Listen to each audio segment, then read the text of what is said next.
사무엘상 23장. 다윗은 비록 사울 왕에게 쫓기고 있는 처지에 놓여 있지만 블레셋과 전쟁을 합니다. 1절부터 5절까지는 그일라라는 지역에 침투하여 노략하는 블레셋 사람들을 무찌르는 이야기가 등장합니다.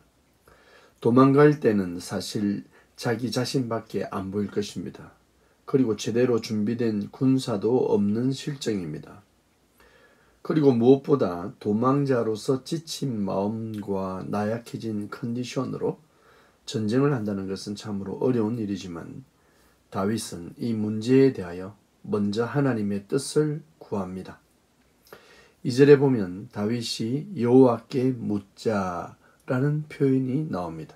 다윗은 이스라엘의 왕으로 하나님이 이미 세웠고 그가 하나님에게 뜻을 구하는 모습을 볼 때 이것이 진정한 이스라엘의 모습이구나 라는 생각이 듭니다.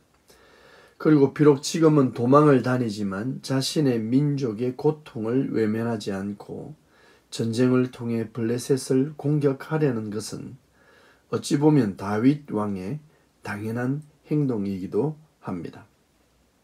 5절에 보니 다윗은 그일라 주민을 구원하니라 라고 했습니다. 그는 구원자와 같은 행동을 했으며 왕의 모습을 보였고 하나님은 그를 도우셨습니다. 여러분들은 비록 이 땅 가운데 살고 있지만 하나님 나라의 시민권을 가진 자들입니다. 이 땅에는 이 땅의 삶의 패턴이 있지만 그러나 우리는 하나님 나라의 백성다운 삶을 살아야 하며 구원받은 자로서 하나님의 패턴을 따라야 합니다. 항상 하나님의 뜻을 구하고 생명을 살리며 참된 구원자를 마음에 모셔야 할 것입니다. 다시 성경으로 돌아가 6절부터 14절의 내용을 살펴보겠습니다. 사울 왕은 다윗이 그일라에 머물고 있다는 소식을 보고받았습니다. 누군가 사울 왕에게 다윗의 위치를 알려준 것입니다. 사울 왕 편에 있는 자도 있고 다윗 편에 있는 자도 있습니다. 과연 여러분은 어디에 서야 할까요? 우리는 항상 바른 선택을 해야 합니다. 견고한 성읍 그일라 주민들이 다윗을 보호해 줄 수도 있을 것입니다. 그일라 주민에게 다윗은 또 한 번 영웅으로 인정받았을 것입니다. 그러나 이 문제를 두고 하나님께 물어보니 그일라가 다윗을 사울 왕에게 내어줄 것이란 응답이 나왔습니다. 이 말은 그일라 주민이 다윗을 배신하고 죽일 것이란 말입니다. 따라서 다윗은 자신을 따르는 자들 600명과 함께 그일라를 떠나 광야로 피신했습니다.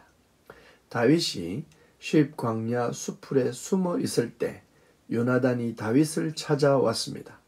그리고는 다윗에게 하나님을 의지하라고 힘있게 요구합니다. 참 이런 친구가 있으면 좋겠습니다. 가장 힘들고 아플 때 찾아와 하나님의 도우심을 구해라 라고 말해주는 믿음의 친구. 그러한 친구가 한 명쯤 있어야 하겠고 여러분도 누군가에게 그렇게 찾아가 하나님을 구하라 하는 한 사람이 되시길 바랍니다. 요나단은 다윗을 위로하며 자신의 아버지 사울 왕이 다윗을 해하지 못할 것이란 말을 합니다. 그리고 이스라엘의 왕은 다윗이 될 것이다 라고 말했습니다. 두 사람은 그곳에서 또다시 언약합니다. 그러나 함께 할 수는 없는 운명입니다.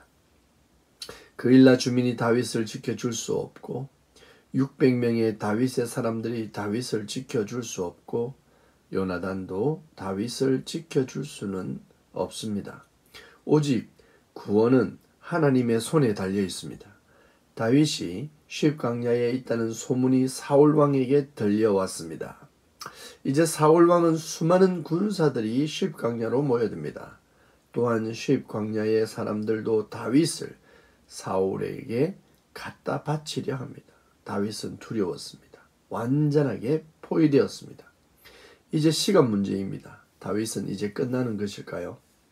그런데 27절에 보니 갑자기 전령이 소식을 전합니다. 블레셋이 유다를 공격했다는 소식입니다. 그러자 사울은 다윗 죽이기를 잠시 뒤로 하고 전쟁에 나갑니다. 다윗은 또 한 번 위기를 극복해냅니다. 그런데 이 모든 일이 하나님의 계획이었다는 것입니다. 하나님이 블레셋을 이용해 다윗을 구원하신 것입니다. 하나님은 다윗을 보호하시는 분이시며 다윗의 후손을 보호하시는 분이십니다. 다윗의 후손으로 오실 예수 그리스도를 보호하시는 것입니다. 다윗은 이제 엔게디 요새에 머물게 됩니다. 그러나 그곳은 안전할까요? 다윗은 사실 하나님의 보호 안에 있는 것입니다. 여러분도 이 땅의 것으로 나의 요새를 삼고 동맹군으로 삼지 마시기 바랍니다. 오직 하나님의 손만이 여러분의 요새가 될 것입니다. 사람을 의지하지 마세요. 그가 나빠서 그런 것이 아니라 사람이 할 수 있는 것은 분명 한계가 있습니다. 그리고 그일라 주민처럼 권력 앞에 무너집니다. 세상의 힘 앞에 무너집니다. 본장은 우리에게 오직 하나님만을 의지할 것을 가르치고 있습니다. 그리고 성경은 항상 여호와 하나님만을 의지할 것을 강조합니다. 여러분, 오늘도 보호 받으십시오. 하나님께 샬롬.